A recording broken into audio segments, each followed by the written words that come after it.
Hello everyone, it's time for another EU News update, and we have a lot to talk about today. For any merchandise that I talk about in this video, there will be links in the description for you to either buy or pre-order them. On May 14th, legendary toy designer Marc Boudreaux passed away at the age of 68 following complications due to COVID-19. He worked for Kenner and then Hasbro.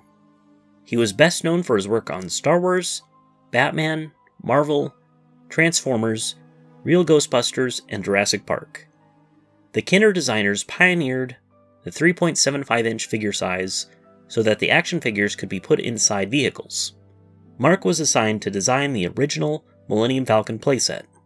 Back then, toy designs were based on photo references, then rendered in wood and foam core before being made into plastic. The process from design to toy took about a year. Marc is survived by his wife Judy Boudreaux, his daughter Renee Boudreaux, his son Marc Eld Boudreaux, and 3 grandchildren. He played a very significant role in how toys today, especially Star Wars, are designed. Since the very beginning, he was innovative in helping Star Wars become the merchandise juggernaut that it is today. His contributions are recognized by many fans throughout the decades, and he will be very missed by his loved ones. Though speaking of merchandise, there's been a lot of releases to commemorate the 40th anniversary of Return of the Jedi. Gentle Giant is releasing a jumbo-sized Darth Vader figure based on his original Kenner figure, with the unique vinyl cape design and his candlestick-looking lightsaber. He comes with a removable helmet and packaged on an oversized retro-style card back inside a resealable clamshell. He is set to be released on September 2023 and is now available for pre-order.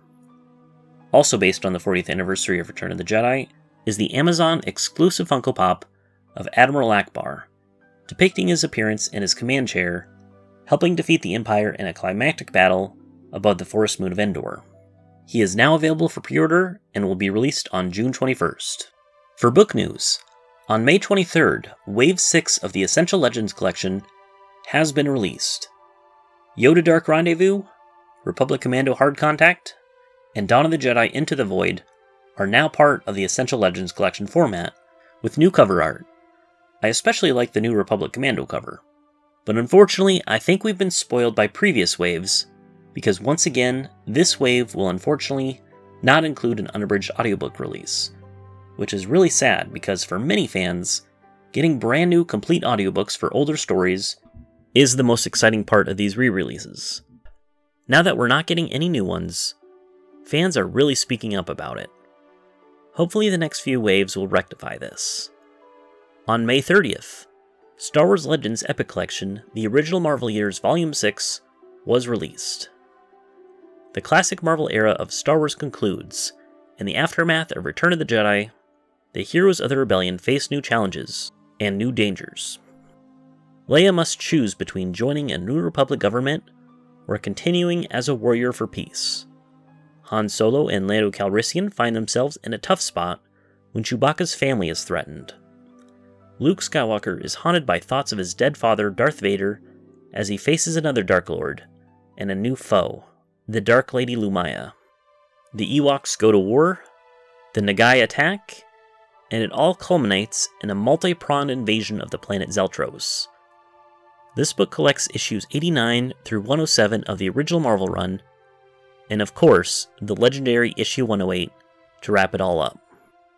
There's finally some news with the Coda remake. Actually, it's more like rumors and speculation. The bad kind. Known journalist and proven insider Jeff Grubb does not believe that the Coda remake will even come out. The Embracer CEO dodged a question in an investor's call when someone brought up the Coda remake and asked what state it was in. And instead of saying something like, "We're working really hard on it," he just said, "No further comments." If this game doesn't get flat out cancelled, it'll probably be a very long time before we hear any updates. I know I say it a lot, but the closer we get to Legends Con, the better it looks. If you haven't heard, Legends Con is planned to be the first major convention dedicated to the Star Wars Expanded Universe, and we got some recent exciting announcements. On Sunday, September 10th, Legends Con will host a small fan film festival. Films do not need to premiere at the event, but must be focused on expanded universe characters, settings, or eras. If you have a film that you want to submit, you can do so on the LegendsCon main website. On May 19th, on Peter Mayhew's birthday, LegendsCon has selected the Peter Mayhew Foundation as the beneficiary for all event proceeds from LegendsCon. On May 25th, LegendsCon launched a Kickstarter campaign to bring more fantastic things to LegendsCon. Rewards include everything from stickers to t-shirts, and the opportunity to name a panel room, and some even more awesome guest announcements.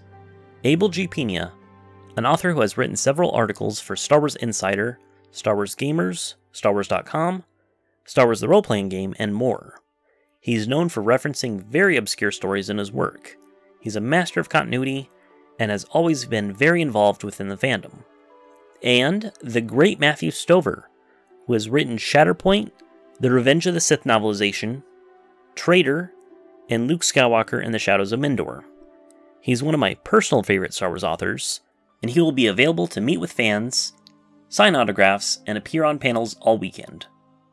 LegendsCon takes place at the Burbank Airport Marriott Convention Center on September 9th and September 10th. That's about all for EU news, but the Disney Corporation is hurting badly. First of all, Dave Filoni's movie is rumored to be called Heir to the Empire. If it was a faithful adaptation of Timothy Zahn's original novel, then that would be fine. But it's going to be a Disney canon, Filoniized version with Ahsoka, meaning that they are copying the EU's homework, but changing it so they don't get into trouble. This is their creative freedom at work, folks. I don't care what Disney canon does, but if this rumor is true, my respect for them is at an all-time low. If you like Star Wars Legends so much, and you are inspired by it so much, just continue it for fuck's sake. But keep Filoni far, far away. That's all bad enough, but Disney's big leap into streaming? It's costing them a lot. They've lost 4 million subscribers in the last financial quarter. So to make up for that, they're going to take stuff off the service like Artemis Fowl, Stargirl, Magic Camp, Timmy Failure, Diary of a Future President, The World According to Jeff Goldblum, The Mysterious Benedict Society, Big Shot, Turner and Hooch, The Mighty Ducks Game Changers, and Willow. And they are going to make less content moving forward. And that's bad enough, but to make up for it, they're going to merge with Hulu and raise prices. So subscribers will have to pay more to get less content. A lot of which can be removed at any time. Oh yeah, not to mention, there's a writer's strike going on in Hollywood right now, so that's probably not helping Disney a whole lot either. But to save money, Disney has now begun its third wave of layoffs. 2,500 people are set to lose their jobs. Well, as long as Bob Iger and the top executives get to keep theirs. I guess that's what's most important. This means that now about 6,500 people in total have lost their jobs since the layoff started in March. And I have a sneaking suspicion that there are probably going to be some more throughout the rest of the year.